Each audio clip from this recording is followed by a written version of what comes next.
Уявіце сабе цацку, якую ведаюць амаль усе дзеці на планеце. Цацку, з якой гуляюць не толькі дзеці, але і дарослыя. Цацку, якая перажыла войны, пажары, фінансавыя крызісы і нават уласныя памылкі. Ты на канале Брэндава хата. Пакуль не забыў, пастаў падабайку.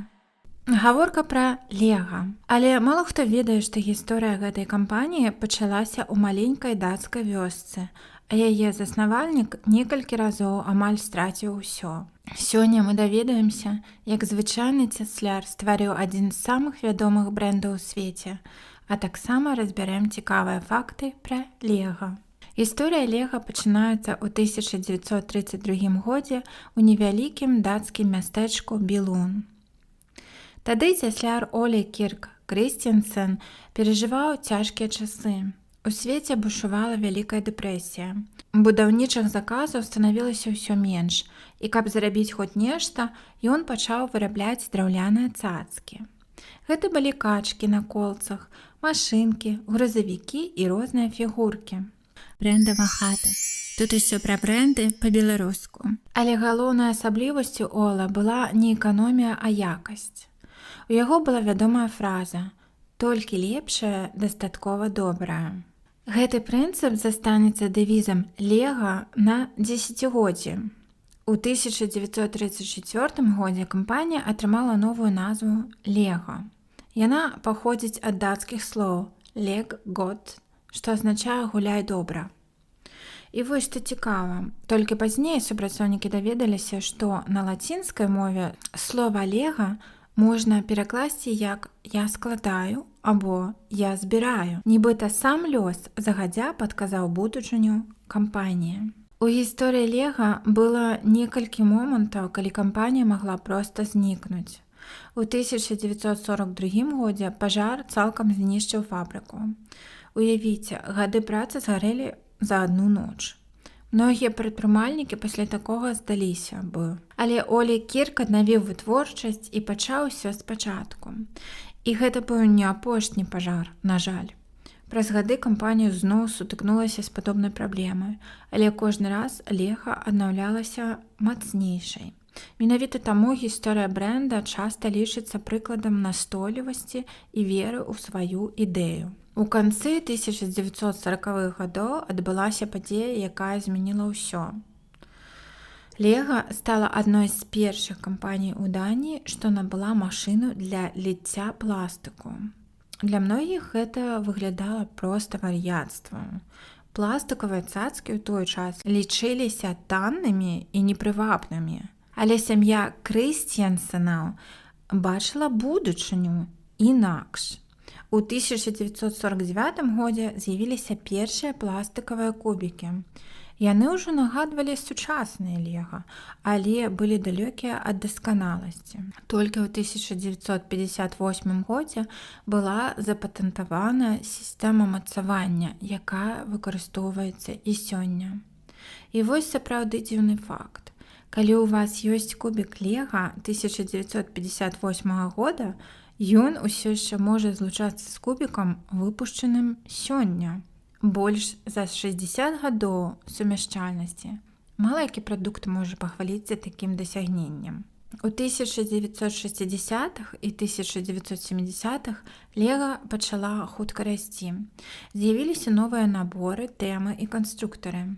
У 1978 годзе кампанія прадставіла маленькіх чалавечкаў, мініфігуркі. І менавіта яны сталі адным з галоўных сімвалаў брэнда. Цікава, што усмешка мініфігуркі была спецыяльна зроблена нейтральнай. Кампанія хацела, каб дзіця само прыдумляла эмоцыі і гісторыю героя. Ты на канале Брэндава хата. Пакуль не забыў, пастаў падабайку. З цягам часу Лего выпусціла тысячы розных персанажаў: касманаўтаў, піратаў, рыцараў, супергерояў, чараўнікоў і нават знакамітасцяў. Сёння колькасць мініфігурак, вырабленых Лего, ужо даўно перавысіла колькасць людзей на зямлі. Здаецца, што такі паспяховы брэнд, як Лего, не можа мець праблем. Але ў пачатку 2000-х Лего апынулася на мяжы банкруцтва. Кампанія выпускала занадта шмат розных прадуктаў: адзенне, камп'ютарныя гульні, тэматычныя праекты. Усё гэта каштавала велізарных грошай. Продажы падалі, страты раслі. У нейкі момант аналітыкі лічылі, што кампанія можа не выжыць. Тады кіраўніцтва прыняло важнае рашэнне. Яны вярнуліся да галоўнага – кубікаў і творчасці. Замест сотняў эксперыментаў Лего зноў засяродзілася над тым, што ўмела лепш за ўсё.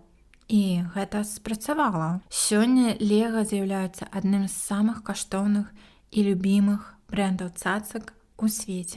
Ты на канале Брэндава хата. Пакуль не забыў, пастаў падабайку.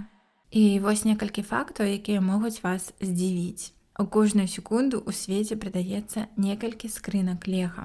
За год кампанія выпускае мільярды дэталяў. Калі скласці ўсе кубікі Лего, калі-небудзь вырабленыя, іх хопіць на сотні штук для кожнага чалавека на планеце. Дакладнасць у творчасці настолькі высокая, што памылка складае менш за таўшчыню чалавечага валаса. Брэндава хата. Тут усё пра брэнды па-беларуску. Самая балючая рэч у свеце многія жартам называюць наступіць босай нагой на кубік Лего. І калі вы гэта рабілі, то вы ведаеце чаму. Лего мае ўласныя паркі забаў – Леголенд. Іх наведваюць мільёны людзей штогод. Існуе супольнасць дарослых фанатаў Лего. Іх нават называюць асобнай абрэвіятурай AFOL, што расшыфроўваецца як Adult Fans of Lego. Некаторыя з іх ствараюць мадэлі, якія складаюцца з сотняў тысяч дэталяў. Гісторыя Лего – гэта не проста гісторыя цацкі. Гэта гісторыя чалавека, які не здаўся пасля крызісаў і пажараў. Гісторыя сям'і, якая паверыла ў новую тэхналогію. І гісторыя брэнда, які ператварыў маленькія пластикавыя кубікі ў інструмент творчасці мільёнаў людзей. І самае дзіўнае, праз больш чым 90 гадоў пасля заснавання галоўная ідэя Лего амаль не змянілася. Узяць некалькі простых дэталяў і пабудаваць нешта неверагоднае. Калі вам спадабалася гэтая гісторыя, напішыце ў каментарыях, які набор Лего быў вашым любімым. Не забудзьце падпісацца на канал. Да сустрэчы ў наступным відэа і хай жыве беларускамоўны YouTube.